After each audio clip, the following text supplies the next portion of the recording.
Allison Rosen. Allison Rosen is your new best friend. Allison, with her good times never end. Allison Rosen, doing the wavy pencil dance again. Allison's your new best friend. Hey everyone, hi, hello. Welcome to another episode of Allison Rosen is your new best friend. I am sitting here in Dining Room Studios with actress, comedian, dancer, and probably many more things, Tiffany Haddish. Hello and welcome. Hello, and thank you for having me. Thank you so much for being on the show. So, I don't know if you remember, but I met you briefly when I did. Oh, you're nodding, so you do remember. Oh, I remember. Rollout with Speedy and Friends? Yes. On Sirius. Yes, when I had the big fro.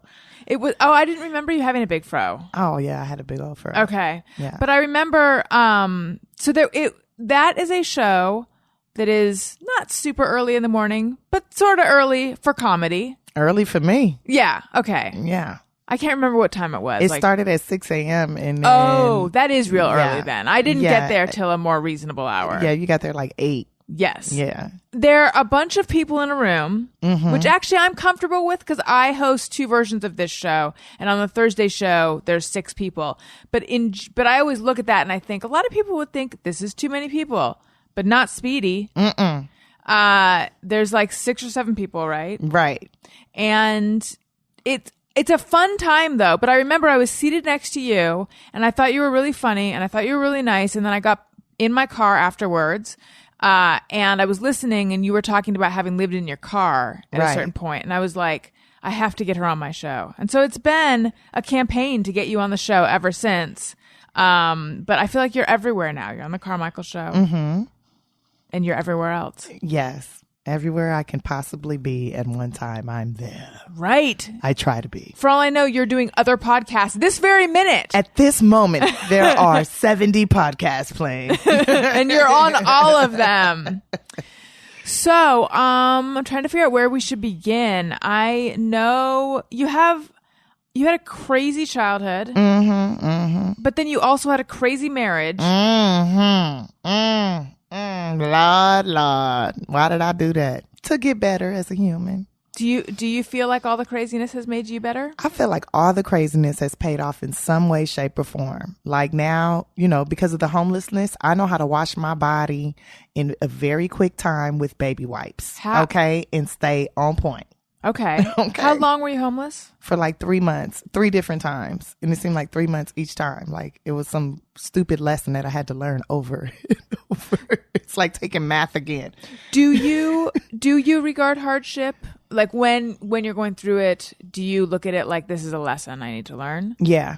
That's how I look at it. I mean, at first when I was younger, I used to think like, oh man, everybody's hating on me. The world is messed up. But then like the last time I was ever homeless, I was like, wait a minute.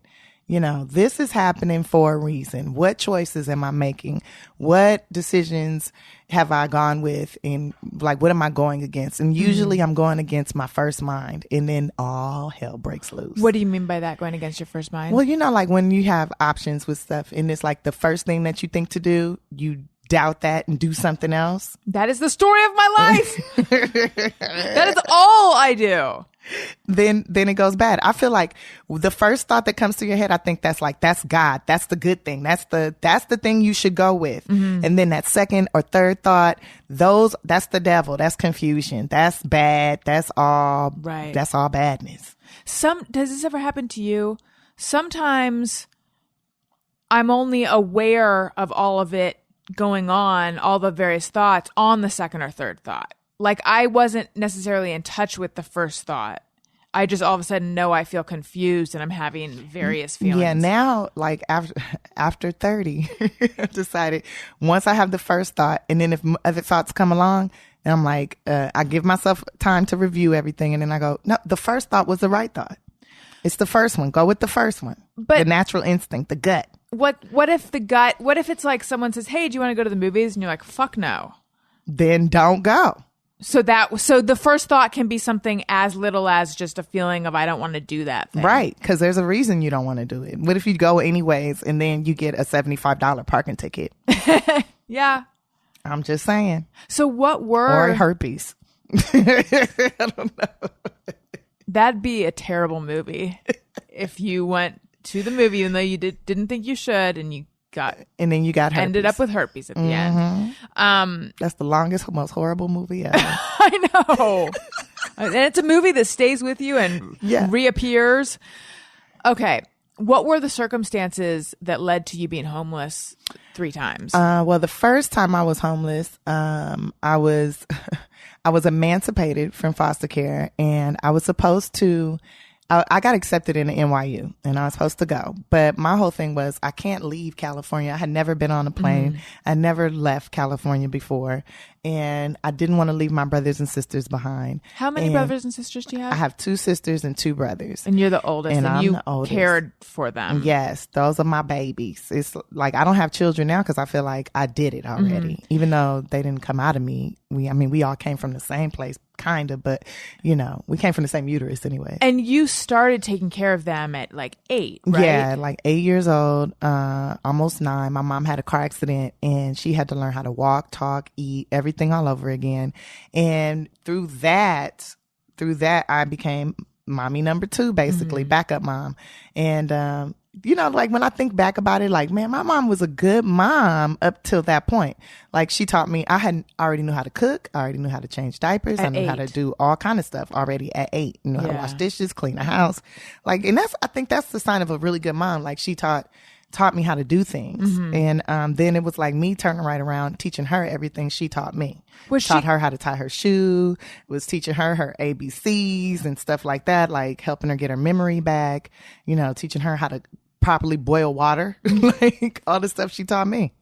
Was she kind to you before the accident? Yeah, she was a different person. It's like before the car accident, she was sweet. She was really smart, and she's still smart.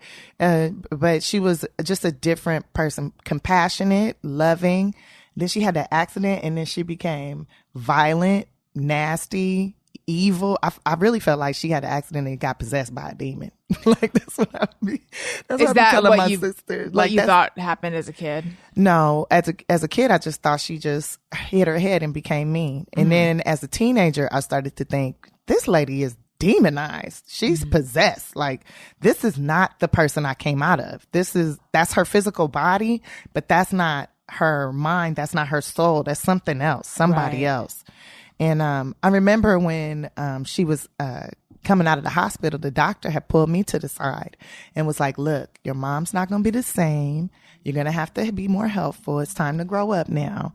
And you just love her and just be loving. And she's going to remember everything eventually. Hopefully she remembers a lot, but it's going to be a lot that she doesn't remember. And you're going to have to be patient with her.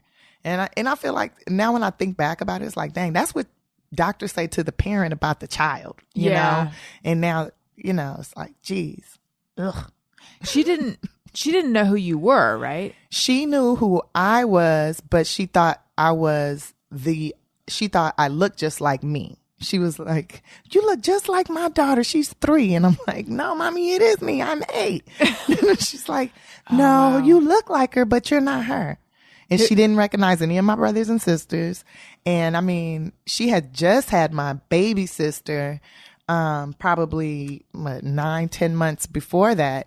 And she didn't even want to breastfeed her. She didn't want to feed her. So then I was like making her bottles and stuff. She's like, that's not my baby. That baby's a yellow baby. That's not me. Cause my mom is like real dark skinned. And then like, I'm probably, and my sister right under me is a little bit darker than me. And then everybody else is like really light, really yellow. Cause their dad is mixed. He's like mulatto. So they're very yellow. And, she thought they were not, she did not want them. She's like, oh, my babies are chocolate. I got chocolate babies. All my babies are chocolatey. Like, no, mama, we your babies. These is your children. And like, she had to learn how to love us and stuff. And there's like, there's a love there, but there's a big disconnect. It's like, it's a huge disconnect because it's just a disconnect. Yeah. Are you talking about present day? There's still a disconnect. I kind of retired. Like I'm like I was taking care of her, like doing everything, putting all my money into her, doing all kind of stuff for her till probably about 3 years ago. 3 years ago, I was like, no more taking care of grown people. No more sacrificing my dreams or my goals to try to make somebody else's life better that's not going to appreciate it. Yeah. Because I would do all kind of stuff and then she would beat me up. Like, I can't go on stage with a busted lip. I can't do that no more. I can't have sore ribs and trying to laugh with my colleagues and be in pain like that. I just can't do that anymore. Because she liked to fight me. She would never fight my sisters or my brothers because she had this love for their dad. Like, and she still thinks she married. And it's so funny because in the state of California, if you are declared mentally ill, your spouse can divorce you without you having to sign a paper or a nothing. All they need is a doctor note that say you are mentally damaged. And that's it. You can get a divorce. So she thinks she's still married. So in her mind, she's still married, even though she's been in this institution now for years. And like, I said, Mom, where do you think your husband's at? Where do you think he's at? She's like, oh, he's in Germany fighting the war. He's defending America. I'm like, oh, it must be nice in there. It must be fucking nice in your brain. Cause it's not like that. Yeah. So she came out of the hospital, and then how quickly was she institutionalized? It took some years. The first time she went into an institution, I think I was like 13. So it took a few years. We got taken into foster care when I was 12. Yeah, what were the circumstances there? Oh, Lord. So we was living, now mind you, by the time she was 27, she had 2 properties. She was a manager at the U.S. Post Office. She had her own other little side business going. So she was like kind of a power player. And then she had the accident and he had pulled all these mortgages out on her houses. Like he did all this stuff. I listened to you on Paul Gilmartin's podcast, so I know a little bit about the accident, but there was something I was curious. Was it truly an accident or had someone messed with her brakes? Oh, he cut the line of her brakes. So I found that out when I was 21. Your stepdad We were all supposed to be in the car. was trying to kill all of you. We all was supposed to be dead. I mean, he, ex-military, Vietnam vet, and at that time it was the 80s, so he was heavy on the cocaine. And he was sleeping with a whole bunch of her coworkers, yeah, right? one of her employees. He got one of her employees pregnant. And then one of the people he claimed was his cousin, he got her pregnant. He ended up marrying her. And had a baby by her. I remember my mom had us on stalker missions and stuff. Like once she got it took her probably about a year to really get to where she could drive again and talk and all that stuff all over again. Then she was on this mission to get her husband back. I gotta get my husband back. That guy, the guy who had did he beat her as well? No. He verbally abused her. It verbally abused me too. I mean, he had me thinking I was stupid for years. Like I didn't really learn how to read good, and I only could read 3-letter words and stuff for a long time because he would always tell me I was stupid when he would help me with my homework. He'd be like, "Oh God, you're dumb. You're so stupid. You're so stupid." Now he tells me, he's like, "When I was saying you were stupid, I was saying you were funny." I'm like. You never laughed. You never laughed when you said that. There was no smile on your face. There was a grimace and a complete energy of irritation. And I hate you, little girl. Right. You're not from me and I don't like you. And I'm only dealing with you because your mama had these other kids. That's the energy I got from him. Yeah. So, and he was the only thing that I looked, he was my father figure. He was what I thought a man was supposed to be. Because my dad made you call him dad. Right? Yeah, she made me call him dad. Yeah. And so that was what I thought. I knew he was not my father, but this is what I have. Sorry, I cut you off. You were about to say because your own dad. Yeah, my own dad's from Africa, and he came here, and I guess by the time I was 3, he was selling green cards illegally and he had a taxi cab business. He was doing all kind of shit illegal, and my mom had threatened to turn him in to the authorities, and he basically took off because the immigration, federal government, all of them, they were after him because all these immigrants were coming in, and he was giving them all fake green cards, and yeah, he was working the system. Yeah. Well, Donald Trump has plans for him and all those people. Don't get me started on Donald Trump while he's talking about immigrants and all his wife's been immigrants. So shut up. Yeah. Show us them birth certificates, sir. So did you lose touch with your biological father completely? Yeah, I did, but we've reconnected since then. When I turned 27 and I met my ex-husband, and that was the reason why I married him, is because he was like, well, we met on a cruise. My ex-husband, we met on a cruise, and I exchanged numbers with him because he's a police, and I thought, oh, that's good to have a police officer friend. You never know when you can need, That's true. Need one of those. And then we talked for like a year on the telephone. I just thought, oh, he's too old for me. I can't. How old was he? He was like 30 something, 32 or 33, and I was like 21. I was like, he's too old. And then I changed my number. I moved and all that. And he was living in Georgia, and we lost contact. Then I guess he had been looking for me, but he didn't know how to spell my last name right. Mm-hmm. And then he saw me on Bill Bellamy, Who's Got Jokes. He saw how to spell my name. Then he started doing like his thorough investigation, got my phone number from Nextel, Sprint and them. And how was he trying to spell it? I'm just curious. Hattish, and it's Haddish. Gotcha. And then he went to and he got my number from them. He paid for it. He called me. I remembered who he was right away. And I was like, man, if you could find me, maybe you could find my dad. And he was like, oh, I'll find your daddy for you, but it's going to cost you. I was like, in what? I was like, well, I'll pay you whatever you want. I'm thinking, I'll give him a couple $100, maybe give him a little coochie or something, That's what I'm saying. And he's like, were you attracted to him? No. And no, not at all.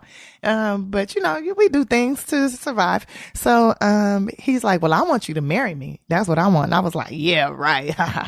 Then he started telling me, about this video that he had from when we were on the cruise, and how whenever he would get sad, he would watch it and make him happy. And he just thought that he would want to spend the rest of his life with somebody whose smile just made his heart joyous. That's so sweet and a little creepy, but mostly sweet. Yeah, mostly sweet. And then, I told him, well, yeah, go ahead and find my dad. If you could find him, then sure, I'll marry you. Not really thinking that was going to happen, because I had been looking for my dad since I was 16. Now it's all these years later.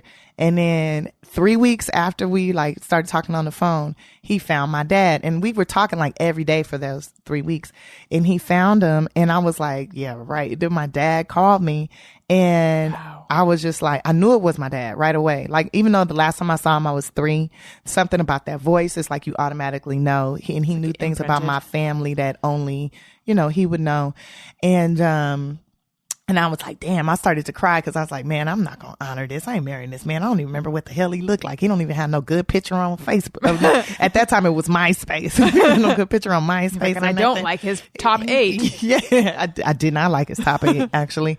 And then I went to New Orleans to shoot a movie, and I drunk dialed him and told him I was in Louisiana, and when is he going to come out here? And he's like, I'm on my way right now. I'm like, yeah, right. Okay. And then 9 hours later, he's knocking at my hotel room door, and I'm like, Jesus Christ. I didn't even tell him what hotel I was in. I know I didn't, because I couldn't remember what damn hotel I was in. Oh, he's good. Really good. And he was like a perfect gentleman. And then, and cause I was like, I thought maybe, okay, now he's coming to collect this coochie or something, But he was a perfect I want gentleman. The coochie, I want $200, and I want your hand in marriage. Right.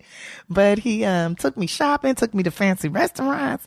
And then 3 weekends in a row, I was drunk dialing him, and he drove 9 hours from Georgia to New Orleans. And I thought wow, he must really like me, but he must be gay, because he ain't trying to collect on this coochie, right? Oh, so nothing had happened? No kissing or anything? Nothing. And then, it was his birthday. His birthday's in July, and it was his birthday. And, I flew to where he lives in Savannah for his, birthday, and I saw his house, and I was like, I don't care if he is gay. I am raping him. I'm going to take this gay dick. I don't give a damn. This house is beautiful. Right?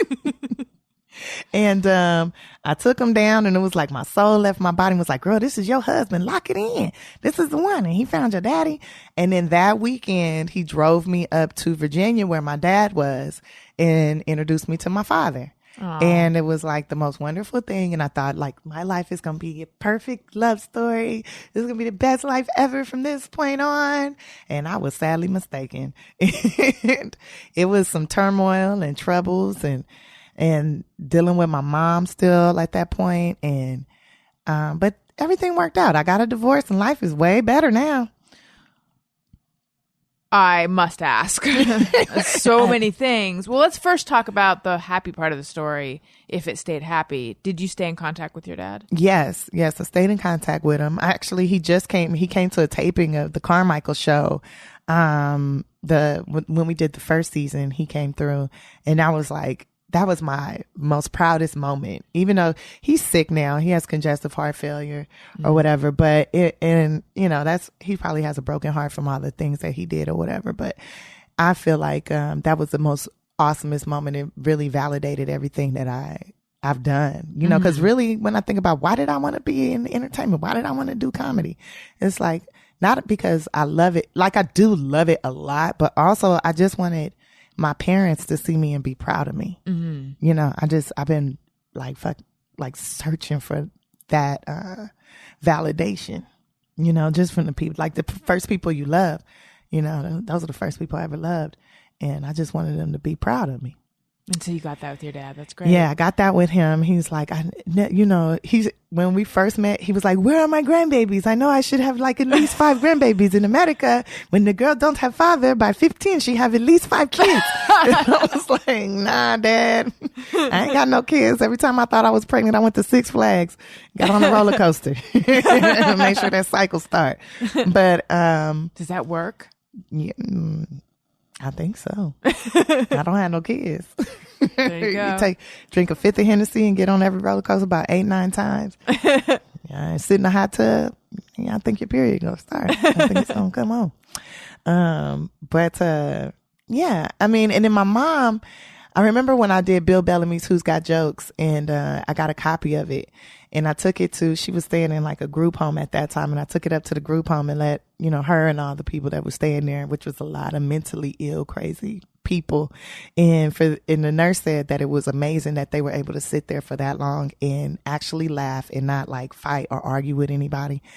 And my mom was like, she stood up and she looked at everybody. She goes, my coochie makes stars. My coochie makes stars. And that's the biggest validation, the most she's ever said she's proud of me that I could ever remember. Yeah. And she was like, her chest was puffed up and she was like showing off. And it was the most narcissistic thing she's ever like. Right. It's very narcissistic. But at the same time, I'm like, hey, I got to take what I can get. Yeah, because she's calling you a star. Yeah. And that's more than what Dane Cook ever called me. So that's cool.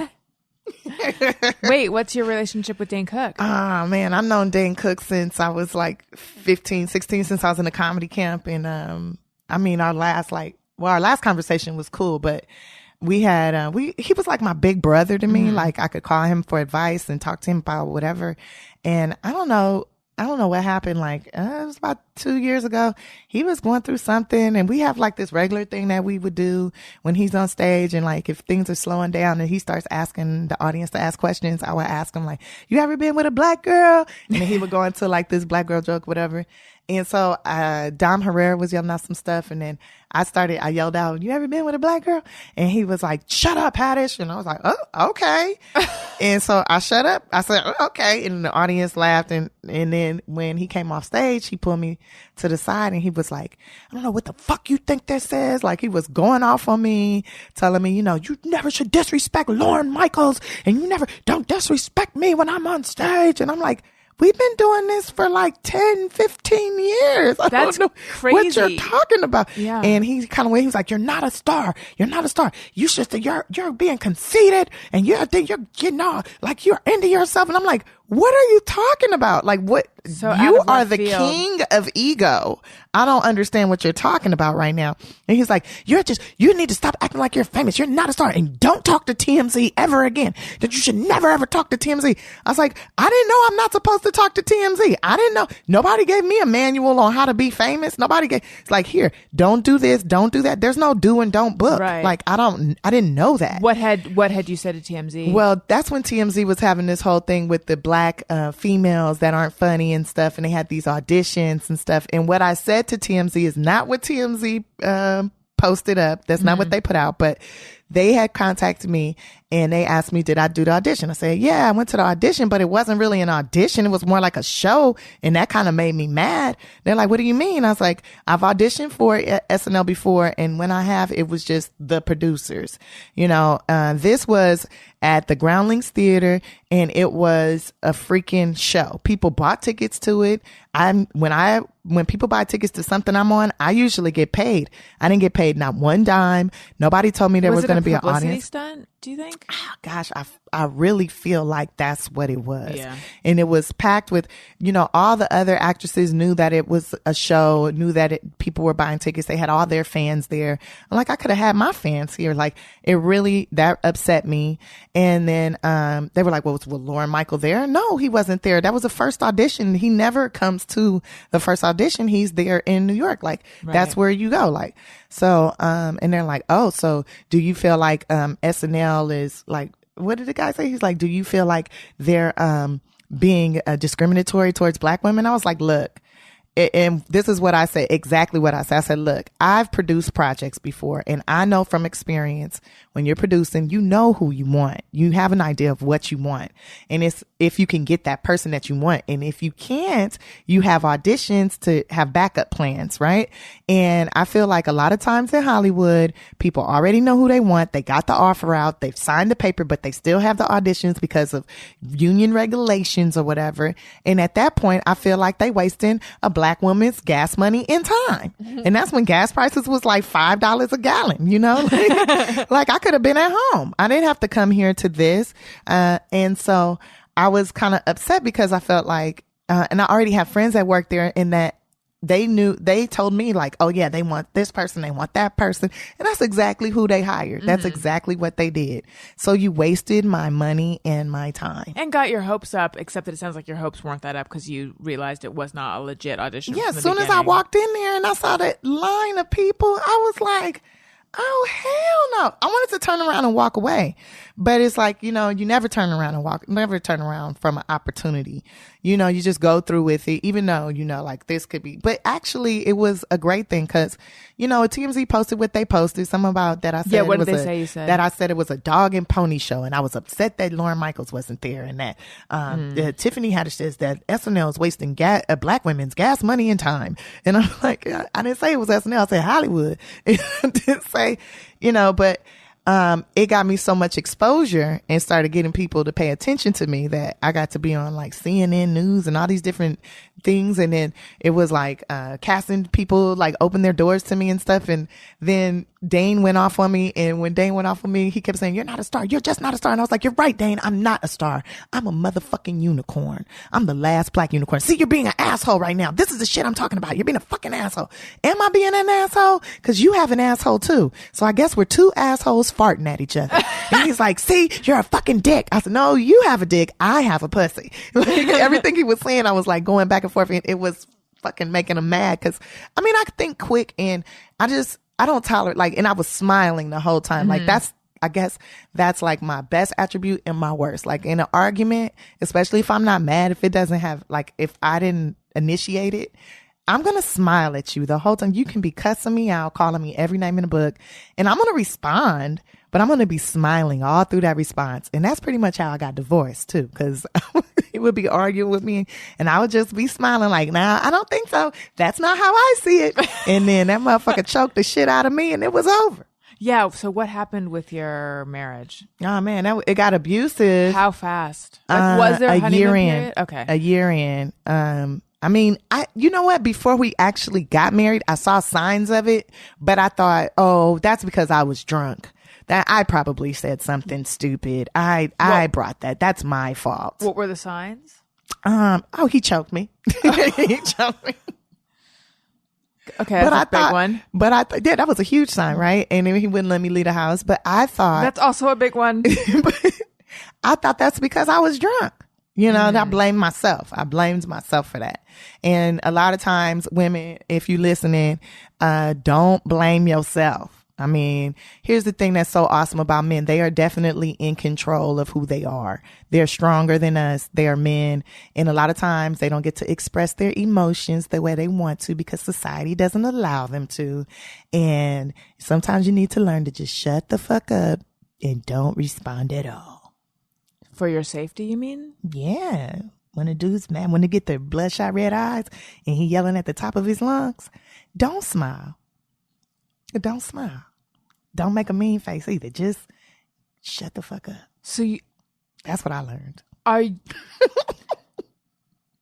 It almost sounds like you're still blaming yourself. No, you shut up and you leave. You get out of the situation, but just like don't engage that's like a dog barking and then you like trying to pet it, or trying to like if the dog is viciously barking and there's spit coming out of his mouth, don't reach your hand out to it. Right. But if it's just yapping, then okay, well, I can yap with you. But if it's some vicious, like you can feel anger, you feel the hostility, the explosion. Yeah, you probably want to shut the fuck up. You probably want to stand down. Did you not recognize the threat?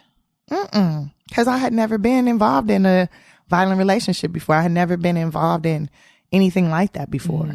So I just thought, oh, it's me. It's me. I did this to him. I need to, I should have listened better. I should have not said it. I shouldn't have been smiling in his face. And I definitely shouldn't have been drunk. Were there similarities to, because your mom beat you as well after the accident too? He's just like her. How so?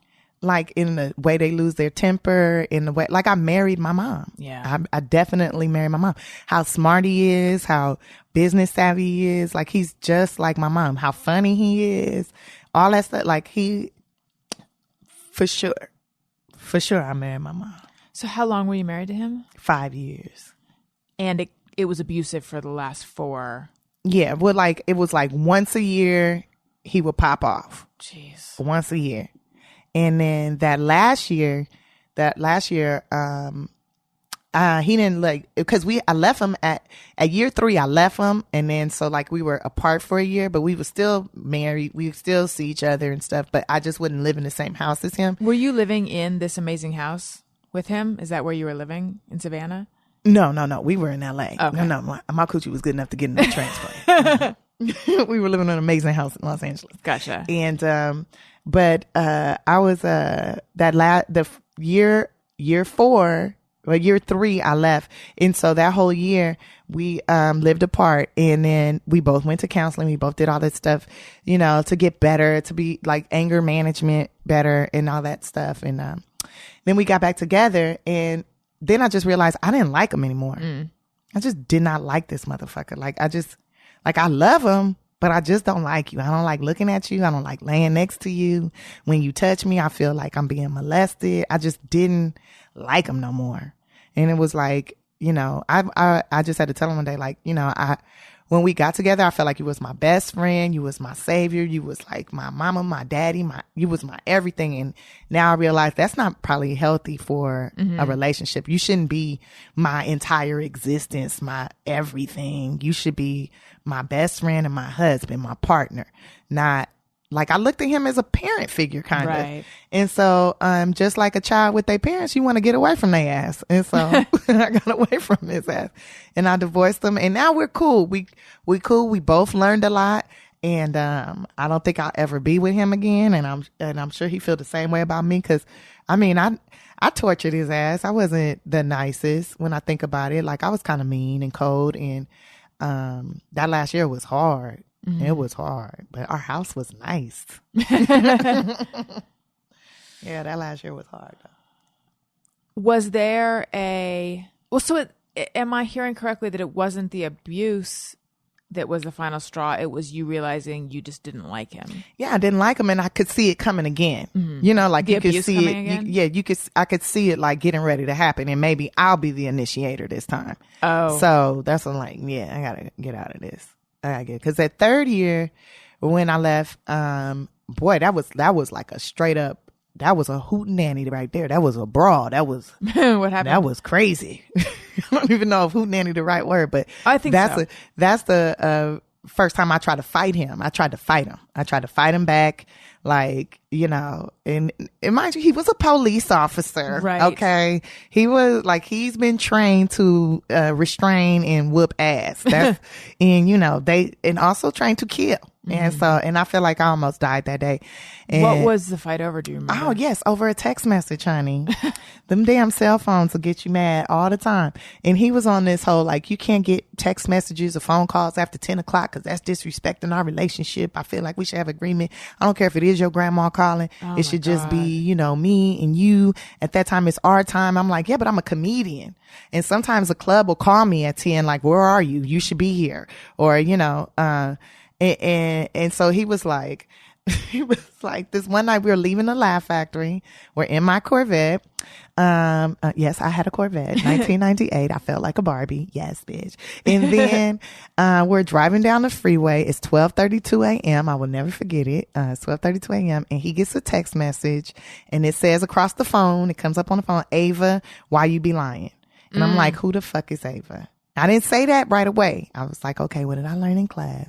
You gotta take a deep breath, be calm, you know, don't be confrontational. I'm looking at myself in the window like a Lifetime movie, like, you can do this. You can be nice, just be sweet. And then it was something like I just wasn't feeling right. Like it was just like, I don't know if it was my hormones or what, but I was just feeling like all this rage inside and just anger in my heart and just feeling like, like I just felt trapped and confined, and now I'm being trapped and confined by a dude that's not even loyal. Like, why is this chick? No female's gonna text that I don't know at 12:30 something in the morning without there being something going on. And he was giving me grief before we went to the show, like he didn't want to go to the show. And I'm like, well, don't come to the show. Like, really, I don't want you at my shows. Like, how am I going to talk shit about you if you're sitting right there? Like, I really don't want you there. And he said, no, I'm going to go anyway. I'm going to come. So then I snatch his phone up. Well, I asked him who was Ava, and he's like, I don't know what you're talking about. You seeing things. Something wrong with your eyes. Your imagination is getting away with you. Like, now he's trying to make me feel like I'm crazy. And then, so I snatched the phone, and he's trying to get it back from me. And I text back, why you say that? And she texts back immediately, like she's a professional text messenger. She texts back immediately, cause you said you were coming by tonight to give me some money to get my nails and hair done. And I'm like, oh, you don't get my nails and hair done. You getting this bitch nails and hair done? Who is she? Is she like some family member or something that I don't know about? Like, cause you don't get my hair. Like when I say, hey babe, I want to get my hair done. Hey babe, my nails are all broke. I need to get my nails done. You tell me, get your stage up, get your money up, go get your shit done. You don't get it done for me. Right. But you can get this strange bitch nails and hair done. Who is this bitch? Is she sucking your dick every day? Cause I know I'm doing that. So then, oh man, that's a commitment. Well, yeah, my grandma taught me that's something you have to do if you want to keep a husband. And I did not like it either. It was a chore. Wait, so, your grandma really said every day if you want to keep a husband? Yeah, like if he has a job, if he has a job, if he's paying the bills and all that stuff, he's making sure bills are paid and he's doing his responsibility as a husband. The least you can do as a wife is make sure there's food to be cooked and make sure he doesn't leave the house with no white stuff. 'Cause that's poison. And that will taint his mind and somebody else will take him. Sorry, what does that mean? Leave the house with no white stuff? No semen. Oh. So you have to make sure it gets out. You gotta drain it. You gotta drain it every day. You gotta drain the tank. Man. What do you think, Jeff? What a good wife your grandma would have been. I don't know that I'd give that advice, but I wouldn't say it's wrong. Well, no one's gonna say it's wrong. It just might be, 110% when 30% will suffice. Yeah. I'm going to plead the fifth. Is that a thing I can do here? Sure. That's what she said. If he don't have a job, then he don't get it. And so when he was like, he would be in between jobs, I wouldn't do it. Mm-hmm. I just wouldn't do it. No, you're not bringing home nobody. I'm doing it. So you hook me up. Right. And then, so anyways, so we in the car. So then I was going off or whatever. Well, I kept repeating myself. That's what happened. I kept going, who is Ava? Right. Who is Ava? Who is Ava? Who is Ava? Why does she say you be lying though? Why is she saying you lying though? So you getting her hair and nails done. You getting her hair and nails done, but you're not getting mine done. Who the fuck is Ava? Who is she? Where did you meet her? Don't sit up here and tell me you don't know. Don't sit up here and tell like I started. Is that what he was saying? Yeah, he's like, I don't know who you talking about. I don't know. But no, you know who she is. Stop acting like you don't know who she is. Who is she? And then he trying to get the phone from me. So I was trying to text her back. I said, you don't want to tell me? It's cool. I'm finna text her. Well, my my wife be spending up all my money. And I said that out loud, right? And I started to text it, and then he tried to snatch the phone, and he choked me a little bit. He got that one hand around my throat and grabbed the phone. My head hit the window, and then I snapped. I started swinging on him, punching him. I was kicking everything. He jumped out the car talking about it was like Chris Brown and Rihanna. I ain't care. I ain't afraid to fight no woman. I'll fight you. I ain't afraid to fight no woman. So he come around the other side to try to open up the door. I grabbed a pool stick out the back of the trunk, because the Corvettes could reach into the trunk. So I grabbed the pool stick out. I started swinging at him like I'm a Jedi, I was like, I ain't scared to whoop your ass. And then he was like, you can walk the rest of the way home. And I'm like, I ain't walking nowhere. This is my motherfucking car. And so I jumps back in the car. Then he started driving. He's like, you just need to calm down. Keep your hands off of me. I was like, you keep your motherfucking hands off me, right? And then I'm just... Did anyone have had contact been made aside from the choke? Like, had he punched you? No, he didn't punch me or nothing. He just kept trying to restrain me by the throat and stuff. And then I just was swinging. I was hitting him. Like, let's keep it real. I really thought I was messing him up. I really thought, like, these two fists right here, I thought I was beating his ass. I really, really did. Didn't put a scratch on him. Didn't do shit. I didn't do shit to him. Right. And then we get to the house. He pulls in the driveway or whatever. We pull in the garage. And I'm like, you gonna give me the keys to this car so I can leave. Give me the keys to my car so I can leave. He's like, I ain't giving you the keys to shit. Well, give me the cell phone so I can talk to Ava. I ain't giving you no cell phone. You gonna give me the keys or you gonna give me the phone? He's like, I ain't giving you nothing. And then I remember I did a 2-finger poke in the side of his head, and I guess that's when he snapped. And when I 2-finger poked him and he's like choking me, then I jumped out, I got out of his hands, jumped out the car. And then we was just in the garage, just tussling. I was trying to get them keys or the phone. That's all I wanted. And he slammed me into the shelves in the garage, knocked everything on the ground, slammed me into the ground, slammed me into the wall. I was not stopping though. I was like, Night of the Living Dead. You're not going to stop me till you kill me. And then, but once I went head first into the wall, I kind of slowed down. And then I was like, I'll just get the keys to the other car. You're like, you know what? Never mind. Started to think rationally, get the keys to the other car. And then, I remember that I bit him. I know I hit him with that pool stick once across the back. And I really thought I fucked him up. I really did. I really, in my heart of hearts, believed I whooped his ass. I felt like I was winning. And then I got in the car. And I got in the car. It was me and the little white dog. I got the little white dog. I don't know why I got the dog, but I got the dog and the keys to the truck. And I jumped in the car and I drove off. And then I'm driving off and I'm like, what the fuck just happened right now? That was so crazy. And I was like, my face hurts really bad. My back hurts really bad. What to do? I can't go back. I can't go home. I don't want to go back home. I don't want to go home to him. And what to do? And then I just thought, I had just seen a thing on Oprah about domestic violence and you should go to the police, right? So I drive around the corner to the police station and they were closed. I was like, how's the police closed? And I called, they had a little yellow phone emergency, because I didn't have my phone with me or nothing. Right. And so I called on the emergency phone they had right there outside. And then the policeman comes out and he looked like so irritated. And I was like, look, I don't really know what to do. Were you all fucked up? Girl, I was so fucked up. I didn't realize how fucked up I was. I had no clue how messed up I really was. And I just thought I was just a little sore, right? It's just sore, whatever. And the police officer, he looked irritated when he came out the door, and he saw my face. He was like, ma'am, what happened to you? What happened to you, ma'am? I was like, what do you mean what happened? And it was marks, throat marks, all handprints all around my throat. My back was all bruised up. My legs was all bruised up. I had this huge knot by my eye. It was all messed up. I guess from going head first into the wall.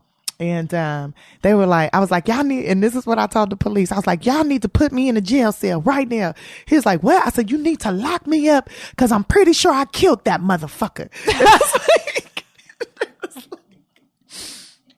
They was like, man, what happened? I said, I got into an altercation with my husband. I hit him with a pool stick and he's pretty much dead.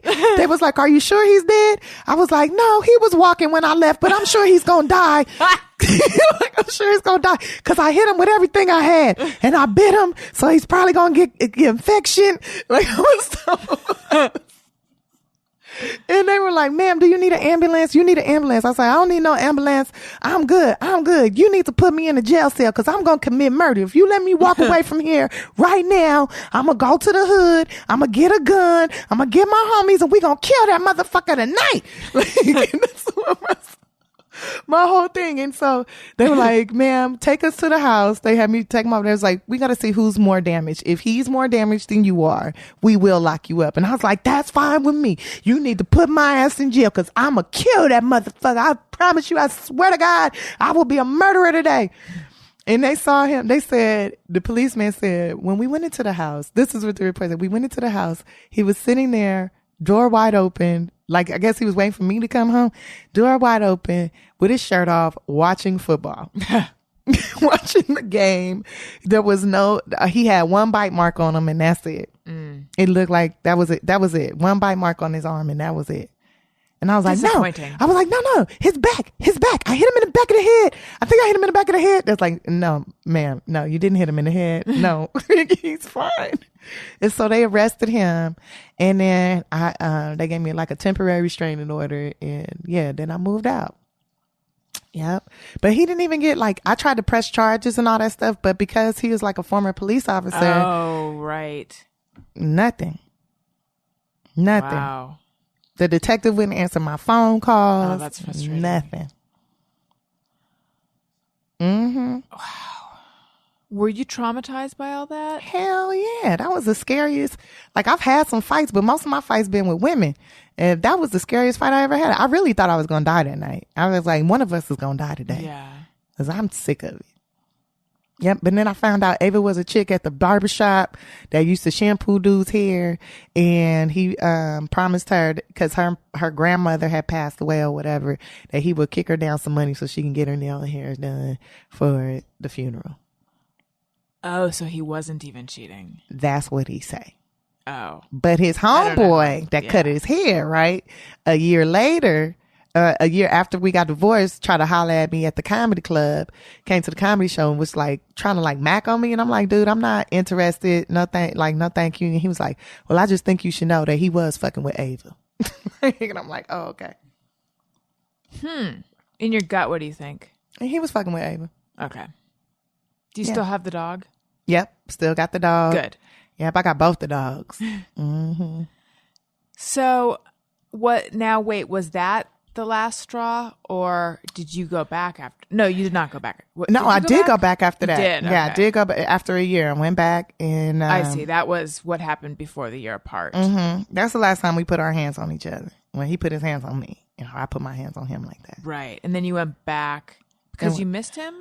But because I believe, because I made this commitment. Once I make a commitment to something, I really try to follow through. And especially I've never been really baptized or anything because I feel like that's a commitment to God to say this is what I'm going to do, blah, blah, blah. I'm going to be this person. And I know that I can't be that person. So I never got baptized. Right. So then also, I made this is my first commitment in front of God. I married this man. I said, I'm going to be here for thick and thin, no matter what, sickness, health, all that. I'm going to compromise with him. We're going to be a team together. We're going to build something fantastic together. And I guess that's something that watching my mom, no matter what, she still believes she's married. That's going to be, this is the commitment that I made. I tied my soul to this man no matter what. And so, but then I had a reality check and was like, it doesn't make sense to commit to something and we both not happy, Yeah. But let him tell her he was happy and that I was his heart. Not you talk to him today. He don't remember nothing bad. Does he feel remorse for putting his hands on you? Yeah. Yeah, he apologized for that all the time. And then he took some more classes, did all this stuff, but it at that point it didn't matter anymore because I don't like you. And I feel and it had PTSD or whatever. If he reached out to me, I'd be like, if it's a dark room and he reaching out to hug me, I get scared. Or if we was intimate and then he happened to touch my neck, I flinch up and want to fight instantly. I have issues. Right. Now I'm going to counseling still for that shit. I heard you say that the counselor said that you had battered woman syndrome. Yeah. I've heard that before, but what does that mean? You know what? I really don't know, but I guess it means you are, I don't know. Like, I'm wondering. I mean, I guess it means like what exactly what I just described. Like, you know, you want to do, like, you want to make this man happy. You want to make this person happy so they don't hit you no more. That they don't, like, and he didn't, and like, if you ask him, he said, I never hit you. I just hugged you with my hands. Who wants that kind of hug? Right. So maybe it means you. I don't know. Google it, Jeff. What does it mean? Yeah, find out. I imagine it means you make excuses for your abuser. Right. And you blame yourself. Exactly. What I did all through my childhood with my mom. Yeah. She had an accident. She's supposed to be, like, it's okay. She's, you know, she's sick. It's okay that she knocked my teeth out. That's all right. She knocked your teeth out? Girl. Is that the least, like, that's just the beginning of it? Man, she used to choke me too all the time. It was crazy.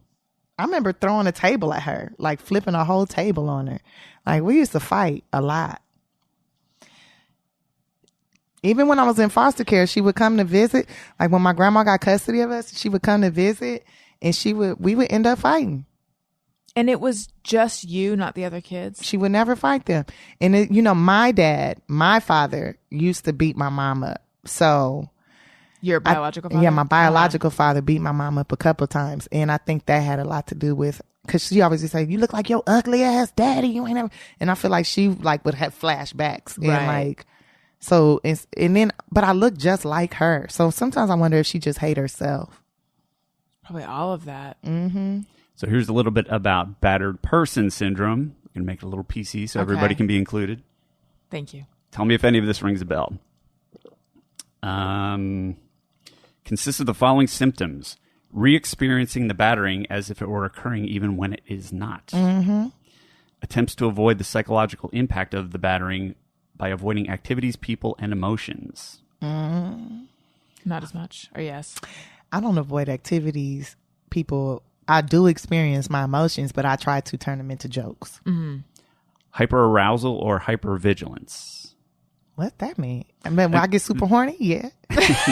But also being... I want to defend people, like, yeah. Wanting to keep yourself safe all the time. Yeah, like overly defensive. Yeah. I got security cameras, guns, all that shit, yeah. Mm-hmm. Disrupted interpersonal relationships. What's that? Interpersonal, what's that? Like your how personal? are your friendships and your dating and stuff like that? Oh, your no, close my relationships. My close relationships are dope. Like, I've had the same friends for probably 20 years plus. And with dating, though, soon as a dude starts to get like, try to argue with me, I shut down now and let them do all the talking, and then I never talk to them again.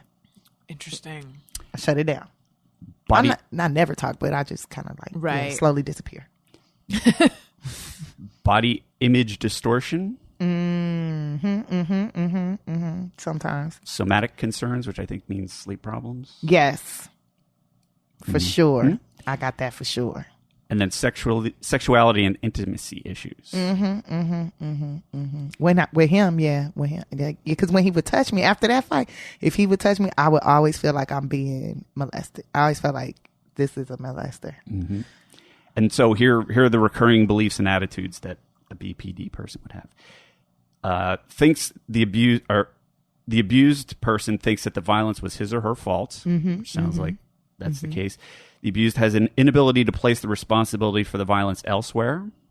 No, it's some of his fault too. Okay, that's good. You're making progress. Yeah, that was his fault too. Maybe the first time I blame myself, but no, that was his fault. He could have controlled himself. Say it's his fault.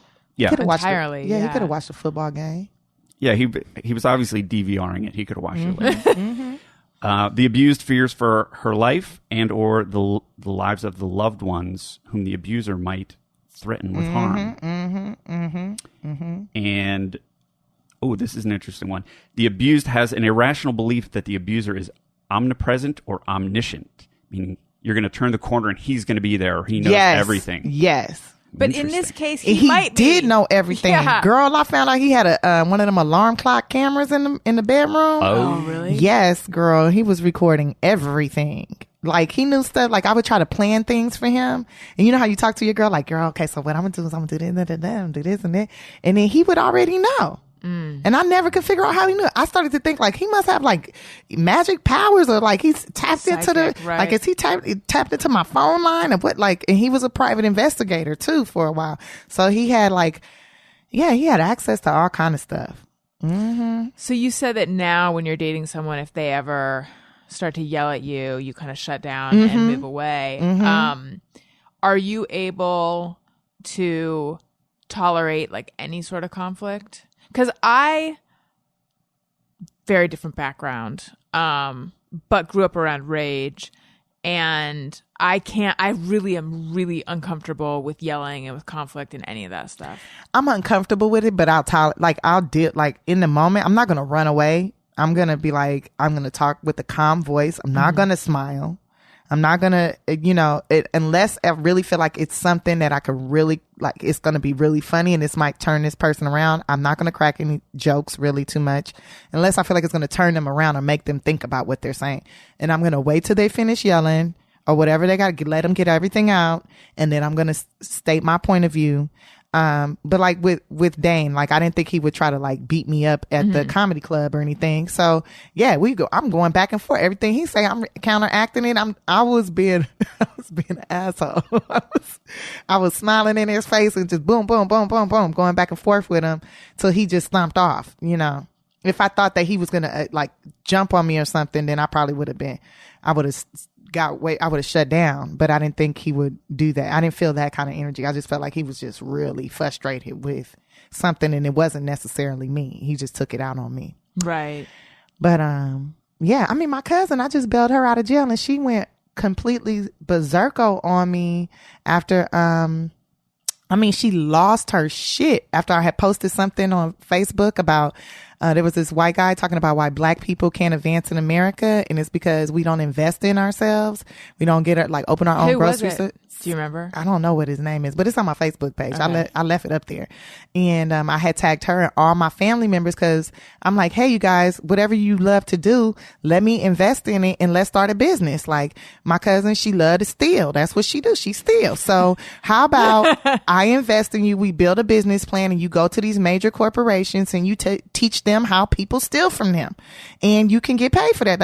I think that's a business. I think corporations it's actually a really good idea. Would pay. Yeah. To hear from your thieving ass on how you've been stealing, and so they can prevent their stuff from being stolen. Loss prevention, right? She's like, bitch, I don't want to do that. And then her auntie, she likes selling drugs. So I'm like, look, let's open up a pharmacy.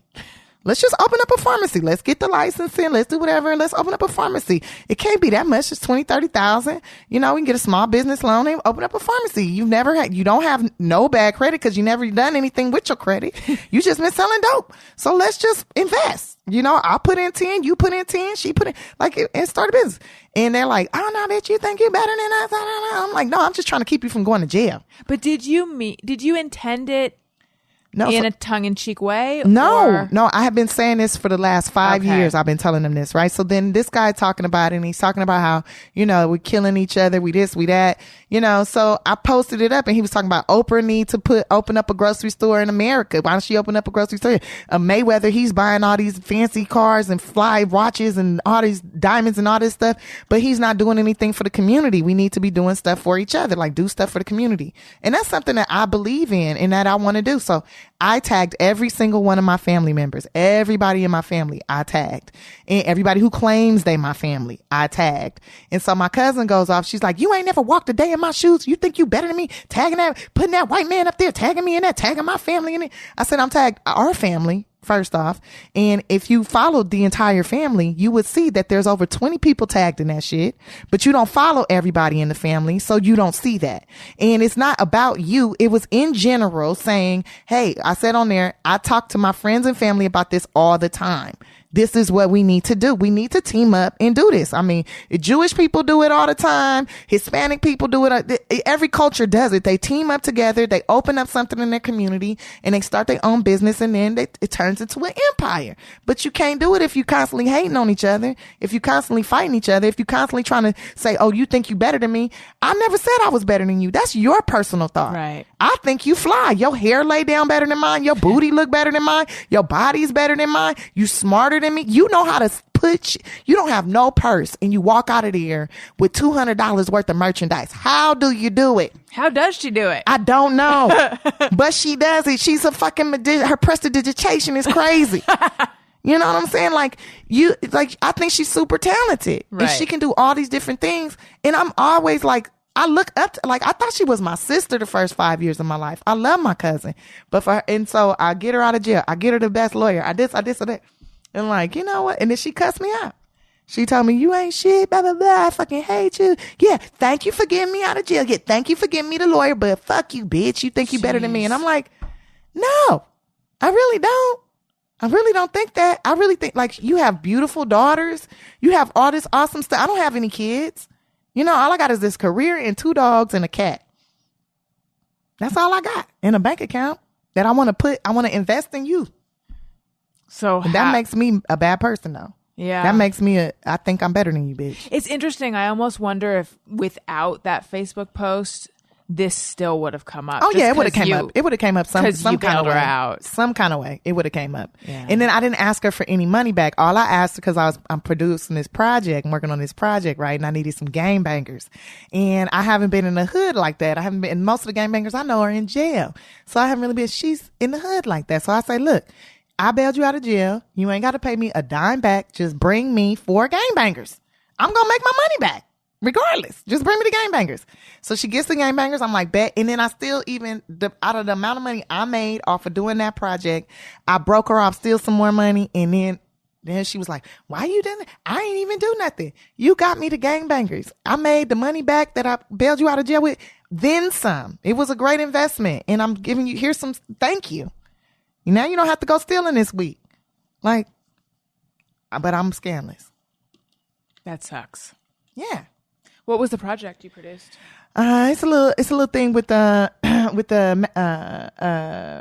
oh my God, was it Killer Mike? And the name is still in the mix, but it's on FX. It's on FX, and it's dealing with political issues, things that are going on right now, and like. Is it like a series or? Yeah, it's a series, and we're trying to deal with like serious issues in a humorous way. Mm-hmm. So like getting gangs enfranchised. You know, they're big business, you know, but, TV shows and movies use Crips and Bloods and all that, and they don't make any money. They use the name of that, like, right now, Barbershop 3 movie, that movie. They're talking about, the Disciples and all that, but the Disciples ain't getting a dime off of that, because they're not a business. They're not trademarked. So it's like if you trademarked your gang, even just your emblem or your name, anybody use it, they got to pay. That's what Hell's Angels did. That's what them white boys did. And Disney paid them a shitload of money. So then I figured out a way to do that in a humorous way. And then I did another segment on there about abortion and how, like, I don't know if you noticed this, but abortion clinics, near every abortion clinic, there's a McDonald's or a Burger King. Because when you come up out of there, you're hungry. Think about it. Get rid of an egg, replace it with an Egg McMuffin. And you're in that segment, or you produced it? I'm in that segment, and I produced that segment. The other segment, I produced the Game Banger one. I produced it. Yeah. So this has not aired yet, though. No, right? it has not aired yet. It's going. It'll probably go really soon. Cool. I don't want to say the name or nothing yet because we haven't decided. Because you don't know the name. It's not locked in. Yeah. Well, everyone will Untitled project. keep their eyes peeled for that. So just to go back to something we had talked about at the beginning, just because I know I have my listeners who will be like, but you never explained this part. I was asking you about the homelessness the 3 times and what decisions what you learned or what decisions you had made that led to it. So the first time I was homeless, that's because I didn't go to college. I wanted to stay, and my grandma was like, I'm not getting paid for you were no saying more. You got into NYU. Yeah, and I wanted to stay, so I went to Santa Monica Community College instead, and she was like, look, I'm not getting paid for you no more. You can't stay here, and you got friends, you got to go. You can go somewhere. So I had me a little car, and I pretty much stayed in the car. Then I moved in with my auntie, and I was giving her money. I got me a job at an airline, and I was going to Santa Monica. Then I became homeless again, and that was on some stupid stuff. well, no, it wasn't really that stupid. They sold the building that I was living in, and I knew, and I should have like, saved my money up, stacked my money up, and did. But instead, I put all my money in acting classes and pretty clothes to wear on auditions and stuff like that. And then I didn't have nowhere to go, and I thought that this dude that I was dating, I thought he would just be like, yeah, come stay with me, but didn't work out like that. And so I was like in my car, and I was teaching dance at a youth center. So, and at that youth center, they had a shower there. So I would shower there or shower at my friend's house on the weekends and stuff, and sleep in my car. Or if my friends would let me stay at their place, but I didn't really want people to know, because I was kind of like ashamed, because it's like, I got a job. I'm doing comedy. I've been on a couple of TV shows, and I don't have nowhere to live. I don't have my roof over my head is my Geo Metro, and that is fucking horrible. And I always had suitcases in the car. And and then the last time I was homeless, that was just, I didn't like the way my life was going. And so I just left. I just left, and I just thought, like, I did it twice, I can do it again. And then Kevin Hart saw that shit in my car. He was like, what the hell's going on with you, Haddish? I was like, nothing, I'm good. And I was like really tired. And we were doing a comedy playground at the Laugh Factory on Wednesdays. That was like probably 10 years ago now, 11 years ago. And he was like, something's wrong with you. I was like, ain't nothing wrong with me. And he was like, why do you have all them suitcases, some big ass suitcases in the car? And I was like, I live there, Kevin. God dang it. I live there. And he was like, we gonna talk after this. And so afterwards he talked to me, and he was like, look, you a pretty girl. You should never be sleeping in your car. You too beautiful. I was like, yeah, but I don't want to have sex with somebody to have a roof over my head. I really don't want to go down that path. Is that how he meant it? He meant like, you're so pretty, you could find a dude. Yeah, you should. There's all these dudes out here. Like, you should and you shouldn't be driving a car like that. You're a beautiful girl. You should have a nicer car than a Geo Metro. Like, and all this stuff he was saying, I should. But my whole thing was, I'm not about to, like, I had integrity. I thought, like, in my mind, I had integrity, and I had a lot of pride. And so I rather sleep in the Beverly Hills in my car. Yeah, I was gonna ask, where would you put your car to sleep in it? Yeah, in Beverly Hills, like right off of Rodeo or Doheny or something like that, in front of the most beautiful house, and dream like one day that's gonna be my house. I'd rather do that than just sleep in some dude's bed in an apartment or on his couch, and then wake up and trying to fondle me or something like that. I'm cool. Like, I don't want to live that life. And the dude that I really liked and cared about, he didn't look out for me. So then I was like, well, fuck it. So, and then this one of my comedian friends, she was like, you can stay here for a couple of days. And I stayed at her place for a couple of days. And then, and that was right before I saw Kevin. Then Kevin said, look, here goes $300 and get you a place, like get you a hotel room or something, and collect your thoughts and make a plan. You need a plan. You should have a plan. And I was like, okay. So I got like I went to the Snooty Fox on Western and Martin Luther King, which was like an hourly hotel. Like, you can get it for like 3 hours for like $20, whatever. So I went there, took a shower, took a little nap, wrote out a little plan. And then my friend, her name was Marlo Williams, Sexy Marlo. I stayed with her for a couple of days before that. And, she called me. She's like, girl, guess what? My homeboy got a place. You should holler at him. He got a spot. You should talk to him. So then I talked to him, and he's like, yeah, my friend, he, owns all these buildings, and his crackhead just moved out, and he said he got this one empty apartment. It's only $500 a month. I said, where's it at? On Crenshaw and Adams. I said, shut up. I'm coming over there. Show me the address. So he sent me the address. I go over there. It was a piece of shit. It was horrible. It was like, definitely crackheads was there, roaches everywhere, burn marks in the carpet. Like, it was all bad. And I had saved up. I had like $200 of my own money, like $250 of my own money. Then the $300 Kevin gave me. And I told the dude, he was like, yeah, I'm renting it out for $500 a month. That's it. I was like, really? And he's like, yep, and the deposit. I was like, how? I don't have the deposit. I have $500 right here in cash right now. I'll give it to you right now. And instead of a deposit, just let me fix it up. Let me change the carpet. Let me change the blinds, all that stuff. And he was like, you'll paint it and everything? I was like, I'll do everything. And he was like, bet. And so he gave it to me, and I still have that apartment to this day. And my sisters have stayed there. My aunties, like, when I wasn't staying there, like, yeah, I still have it. Like, cause I have this fear of, like, I never want to be homeless again. Mm-hmm. Never, ever, ever gonna do that again. Did you make it all nice? Yeah, girl, I hooked it up, put the ceiling fans in it, put that like expensive carpet in there. Well, it took me like 4 years before I put the expensive carpet in there, but I put the expensive carpet in there, painted it real nice. I took the closet doors down and put mirrors for the closet. Like, I made it really nice. It was nice. Yeah, it's still nice. This is a lot to take in. Let's do just me or everyone. Sometimes I ponder on something I have thought or done. Is it just me or everyone? Okay, this is where people write in with things they think or do, and they wonder, is it just me or is it everyone? All right. Tyler Cantrell says, when I make jello, I always want to drink the liquid because I want it then, and it smells better, but I never do.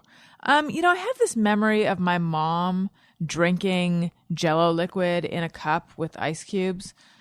I actually buy the little refrigerated sugar-free jellos. So I don't make it from the mix very often. And I wouldn't even normally be eating sugar-free jello, except it has very few calories. And so it's something low-cal to eat. But it's not, I don't love jello. If you drank it before it became jellified, wouldn't it become jellified in your stomach? No, it's too hot in there. Oh, That's it's right. a cold thing that makes Yep. it. So if you let jello sit out, it'll It gets turn back. real. I don't know if it'll get totally liquidy again, but it gets real soft. It gets soft. It gets liquidy if it's hot. If it sits out somewhere hot, it will liquefy again. Yeah. But me personally, when I make jello, I make it from the package or whatever, and I put a little vodka in it, and I drink some, and then I put the rest in the freezer, and then I eat the rest later. Smart. What's your favorite flavor? Peach. Oh, And I like to mix that with peach Ciroc. Not that I'm an alky or anything, but it's so good. It's delicious. I haven't had peach jello in a really long time. I forgot they even made And then you put exotic like flavors. peach slices in there. Pretty good. Fruit cocktail in it. Anthony Campadonico says, oh wait, no, not that one. Sorry. I'm saving that. He has a specific question for the Thursday gang, so I'm saving that one for Thursday. Leanne Ward says, I get nothing from sports, but I'm a sucker for sports-related movies and TV shows. I get nothing from sports and also not super into sports-related movies and TV shows. You? I get not too much of nothing from sports unless I'm dating an athlete, but I do like sports-related TV shows. Like Friday Night Lights? Yeah, because you get to see all the men's sexy bodies and stuff. They be walking around with their shirts off and like hit the floor like, oh, his shirt's off. I like that. Jeff, are you into watching sports? Yes, but I can say for very different reasons than Tiffany. Well, I feel like sports is a man's way. That's your emotional outlet right there. That's when you get to yell, scream, and all that stuff. It is. It's like soap opera, cheap TV drama for guys. You get to be excited about something dumb. That's actually kind of what I like about it. Like when people will tease me about liking hockey or football, I'll say, well, I know it's stupid. That's why I like it, because I can get upset about something stupid. When your team loses, do you cry? Have you cried ever? On the inside. You never cried outside? I don't think I've ever cried because of a sports loss. No. No, you never had like a bunch of emotions just stacked up on top of each other, and then your team loses, and then you just go in the bathroom and take a shower and just cry a little bit in the shower. And you blame it on the team, but really it's some other shit going on that you ain't talking about. Mm-hmm. I wish. That sounds very cleansing. No, there was a time when the Flyers got killed in the NHL finals. Like they lost 5 games in a row, like just lost it, or 4 games. And I was just crestfallen. It was just like it was like somebody deflated me. I love to watch men talk about sports with other men, because it's like when girls talk about babies or children or like when this guy did this to me, and like we're all emotional with each other. It's the same thing with guys. They're like, yeah, and then could you see? I couldn't believe that Jay Rice did this, and oh man, and it's like, oh, this is when they get their passion out. Yep, that is a good way of looking at it, because usually I just tune out and I think they're still talking about it because they got all these emotions they're trying to work through football and hockey and stuff. Joe Saki says, wake up early to put effort into my makeup just to look like a drag queen and wipe it off. Hashtag chapstick and mascara. I don't think I've ever done that. But so when I was a kid, I really wanted a perm, even though I have naturally curly hair. I get it straightened. I have naturally curly hair. And I remember at the salon, someone pointed to like a woman who had real poodly hair and was like, that's how it's going to look if you get a perm. I'm like, I don't care. Everyone cool has a perm. I want a perm. So like, why don't we do a water perm, which is just where you use the perm rods and you just do it with water. And it's like, it's temporary till you wash it out. So my mom did the whole perm on me with the rods and stuff without the perm solution. I went to sleep. In the morning, I woke up so excited, took out all the rods. I look like a poodle. So I instantly got in the shower before I even had a chance to like appreciate my buoyant poodle locks. That's the only that makes me relate to this Just Mirror Everyone, in that it was like a shitload of effort, and I didn't even puff it out and look and see what it was. I was just like, oh no way, I gotta get this. I gotta wash this out. That's how I feel about auditions. Like when I have auditions, I like put on all this, like you gotta be a hot vixen, and I'm like putting on all this makeup, like, okay, here I go. And then I go into the audition, it's 3 minutes long. I leave and there's nothing else to do with the rest of my day. And then I just wipe all that fucking word paint Yes. off. That is how I often wonder, what level of makeup should I be putting on for this thing that I have today? Because I can go all the way from like, this is how I would do my makeup for TV or stage, to like, I guess this, which is just Natural, everyday yeah, stuff. like right. Yeah. Because I hate that feeling of coming home wearing like the push-up bra and just being like, this makeup is still fresh, but I'm going to take it off anyway because it's uncomfortable. Right. But it's like, somebody take me somewhere. Yes. So I need to go somewhere. I need to do something. Okay, I'm going to go to the happy hour and just sit there. Maybe somebody will tell me I'm beautiful. Right. Like it'll be worth it. Do you like auditions? No.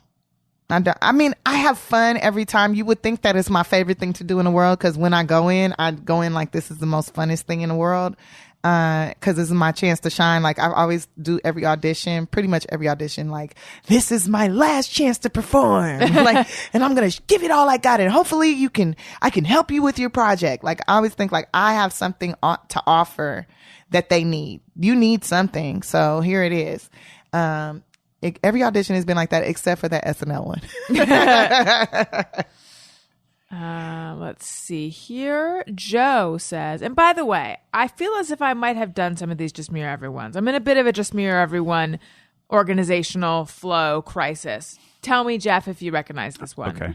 Sometimes I pick things off of the menu that I can't pronounce so that I can be surprised by what it is when it arrives.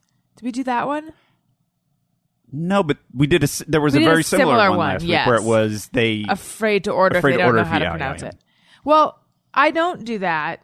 I don't like to play roulette that way when I'm at a restaurant. I need to ask ahead of time all my questions to find out. I'm wondering how you would even order it if you can't pronounce it. You point at it. That's true. Yeah, I don't. No, you know why? Because it could have things that are absolute deal breakers, like octopus, even though I'm sure that I would like it. Everyone I know likes octopus. It just grosses me out. Or rabbit, I don't think I could eat. There's just certain things, brains, that freak me out. Oh, one time I tried that. I was dating this Hungarian bodybuilder. You tried brains? Yeah, cow brains. It Ew. was disgusting. What did it taste like? Like, ugh. It was nasty. Was it strong? It was chewy. Ugh. It was, I didn't feel any smarter. I'll tell you that. And it was spicy as hell. And it was nasty. Yeah. I can't describe what that taste was. It was brains. Was he eating it for some health reason, or he just liked it? He ate it. He loved it, and that was like his native food or whatever. And he's like, it makes you strong. It do these wonderful things for your body. And I'm like, ugh, Yuck. I can't do it. And that was a deal breaker. That was the end of that relationship. I was. It was the third date, and I was like, no more. I don't know why you would show me your culture. I was gonna say, what's the grossest thing you've eaten? But I feel like brains is pretty high up there. Yeah, I ate rat before. Rat? Yeah, in Japan. How? It was delicious. Really? Yeah, I thought it was chicken on the stick, and I ate it. It was like a cart, like outside or whatever, the like club. street meat. Yeah, and I ate it, and it was so good. And it was like, you know what you eating, right? I was like, I don't know, but it's $1 and it's delicious. Let me get another one. And then after my third one, I was like, that's rat. I was like, what? It tastes like chicken. It's so good. And I had one more. Really? Yeah, it was that good. I was hungry. Wasn't it tiny little bits of meat? It looked like little pieces, like teriyaki little chicken just on a stick. With a tail. No, I didn't see a tail. There was no tail, but it was good. Ew. It says, I admit it's very, very provincial of me to think that's gross, because there's plenty of stuff. There really shouldn't be a difference between eating chicken or eating rat or eating this or eating, the thigh muscle versus brains. But culturally, there just is. It is a difference between eating thigh muscle and brains. It's the texture difference. That's and true. all kind of, ooh. Yeah. Don't do it. You can taste their thoughts. I can taste your thoughts. Joanna McD says, find satisfaction when I'm the only one who has ever used a particular hashtag on Instagram. I don't know if I find that satisfying. I do. You do? I'm like, yeah, I'm the one who started this. You're planting your flag? She ready. Sooner Magic says, silently judge another person's DVR fast forwarding skill the same way I would their driving. See, I'm terrible at fast forwarding. I oftentimes will just watch the commercials. I'm like, ooh, Twitter break. Because I can never stop the fast forwarding at the appropriate time. I always go too far or just shy of the show. So I find it frustrating. Yeah, I don't judge it negatively. I'm only impressed by it because I'm terrible at it. I'm like grandpa with the remote. Right. Pointing it at not the DVR. But when people do it and they can nail it and stick the landing, I'm impressed. Oh, well, you'd be very impressed by me because I'm super good at it. But I can't drive for shit. What's your driving like? I drive fast. No, I could drive good, but I drive fast. And people are usually scared when they ride with me. Des says, always super self-conscious when I eat chips in public. Am I chewing as loud as I think I am? Yes, you are. No, I don't think I have that. Just talking about chips? Yeah, eating chips in public. I went through a phase in 8th grade where I was so self-conscious all the time. And I remember we were eating lunch inside because it was raining. And I would take a bite and I would just be like, I feel like I'm so self-conscious eating in front of people. I don't want this in my mouth anymore. I can't stand having to, like, but I was, no one was staring at me. I just felt like they were. But that's, I think, the self-consciousness of that age too. I'm self-conscious when I eat watermelon. Yes. That's it. I'll eat fried chicken in front of anybody. I don't give a damn. But watermelon, I'm like, oh, okay. Is it hot out? Because if it's hot out, everybody gonna want some watermelon. All right, I'm gonna eat some watermelon. It's hot. Yeah, I guess that'd be like me, like reaching over to get a nickel or something. Mm-hmm. Like, but why do you not feel self-conscious about fried chicken, but you do about watermelon? Because everybody eats fried chicken. I see everybody at Popeyes. I don't just see just like black people at Popeyes. I see everybody at Popeyes. And every nationality has some sort of fried chicken. Mm-hmm. Everybody fries chicken, but everybody don't eat watermelon. That's true. Mm-hmm. A lot of people eat watermelon though. They do, but there's not the you don't hang-up. see a lot of people just walking down the street eating watermelon though. That's true. You never see that.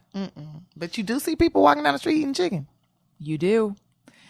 All right, and lastly, Janelle Gideon says, eating a green salad with both chicken and eggs on it grosses me out, yet I have no problem with chicken salad that has both. I don't have a problem with that, but I know of people who do. They feel it's wrong to the chicken meat in their salad, that there's also eggs. I always feel weird when I see an egg on a green salad. Why? It seems out of place to me. It doesn't drive me crazy. I'll eat it, but Right. Whenever I'll see one in those little plastic containers at Trader Joe's, I think, get excited. I think you're an egg. What do you should be for breakfast? But I think the issue is the egg in the and same the place as chicken. Like the mama and the baby. Yeah. Oh. That's like I got issues with like cheeseburgers. Right, because 'Cause it's it's the milk and the mama Yeah. or the daddy. You two are blowing my mind. Well, that's kosher. And you are half Jewish, right? Were you raised with any sort of kosher or anything? No, well, not to. When I started doing bar mitzvahs and stuff, that's when I started to really adapt to that. Started learning the culture. Yes, I got circumcised too. I'm just kidding, I didn't get circumcised. Yeah, because I think with kosher, I know the least about Judaism of anyone. But I think Did you know? You know what I just found out that I did not know, and I'm like, for real, I gotta research that you can't. If you're having a baby and you're Jewish, you can't bring home baby stuff. You can't have it in your house until the baby's born. It's because it's bad luck. Yeah, I did not know that. I knew of something related to like not announcing it until a certain point. But I didn't know the baby had to be born. No, before everybody that. doesn't announce it till it's like 3 months in, 4 months in. But you're not supposed to like have baby stuff up in the house until the baby is born. So like once the baby's born, then I guess your whole family come over and put the baby room together and all that. I was going to say that everything has to real be fast. Yeah, everything has to be like at somebody else's house or in the garage, not in the house because it's bad luck. I'm like, for real, I did not know that. No, I didn't. And either. I've been to so many Jewish baby showers, buying all these diapers, and they must have been putting it in storage or something. Or maybe they're just like not observing that particular rule Right. because it's deeply inconvenient. Right. And why is that bad luck? It's sort of like we've talked about on the show, counting your chickens before they're hatched. Yeah. I think it's like, I don't know. It's announcing your intention and thus being vulnerable. Tempting the fates. Yeah. Right. God, I've already named my children that I'm not pregnant with yet. Really? I should change the name frequently though, but I recently made a pretty big shift. There's a name that I'm not going to say the names. There's a name I've liked and my husband doesn't like it because he feels like it's a secretary name. By that he means it's like it's your average, it's just a very like, if you're just going for like random 70s woman, you say this name. Gladys. Something like that. And I disagree. And I'm like, I like this name. Yes, it's in the zone of those. But then the other day, I recently was trying to make a reference to someone who, just like your middle of the road lady, and I used this name. So now I have a new name. Is it one of the primary cast members of The Facts of Life? No, it's not. Nell. No, it's not. Is it Toddler McGee? No, I like that though. Nibblezito. That's not a secretary's name. Yeah, no, I don't know. For some reason, the reason I'm not saying it is because we might actually, if I get pregnant, we might actually name our child this, and also because I don't want to insult people who have this name. I'll tell you afterwards. So I still like the name. Okay.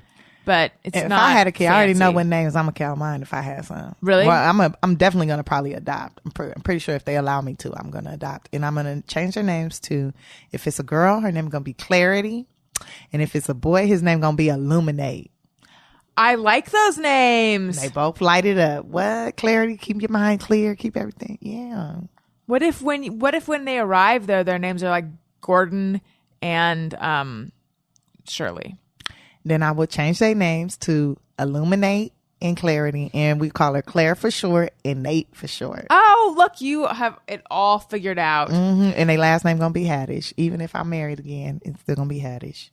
Did you change your name last time? Yeah, I had hyphenated it, but then, just dropped it off. Yeah. Are you dating now?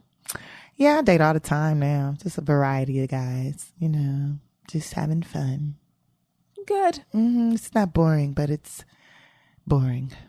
It's like, another date. You guys, if you're going to buy something on Amazon, perhaps a salad, perhaps, what else have we mentioned on this show? You can buy salad on Amazon? No. Temporary restraining order? Yeah, we're just coming up with references from this show. Chicken, baby items. Rat skewers? Yeah, Rat skewers. Click through the banner or any of the... You could buy a Geo Metro. To live in. Giant suitcases. Yes. Baby wipes. Yes, baby Click wipes. through the banner on my website, AllisonRosen.com. It doesn't cost you anything extra. It helps out the show. Thank you guys so much for your Amazon support. Thank you for PayPal support. We have ringtones available. Hey, go fuck yourself. And also... And you can get these by going to the store tab on AllisonRosen.com, or they're also on iTunes. Touch they're the also titty. And no, touch the tushy. Oh, the tushy. But you could sing "Touch the Titty." It could be. You could make it what you want. Oh man. They're on dope. Gumroad as well. We have bonus episodes available, and we have T-shirts, a couple different designs. Get those on the store at AllisonRosen.com. Follow me on Twitter at AllisonRosen. If you like what you're hearing, iTunes.com/AllisonRosen is where you subscribe. Jeff, where should we go for you? You can find me on Facebook and Twitter at Snooty Fox. No, it's at Colonel Jeff Fox. Snooty Fox wouldn't give up the title. They need it for their hotel business. Yes. Colonel Jeff Fox. Tiffany, it was so much fun having you on the show. Yes. Thank you so much. Let everyone know where they should go, and also if you'd like to plug anything. Oh, well, I'd love for you guys to first go see Keanu with, it's a movie coming out with Key and Peele, April 29th. Go see that. It's very funny. It's an action comedy with a cat in it. Also, Are you in it? Yes, I'm in it. I'm one of the leads. I'm number 3 on the call sheet. I like to say that. Wow, nice. Yeah. And then check me out on the Carmichael Show, but you can always communicate with me on Twitter at Tiffany Haddish, or on Facebook at Tiffany Haddish, or on Instagram, Tiffany Haddish. And if you're in jail or you free, but you don't have minutes, but you got Wi-Fi, you can hit me up on Tango, and I'll talk to you face to face. And that's the last Black Unicorn 1. Thank you so much. Listeners, thank you for listening. I love you. Goodbye. Hey, do you know about the Allison Rosen Show? We had a good time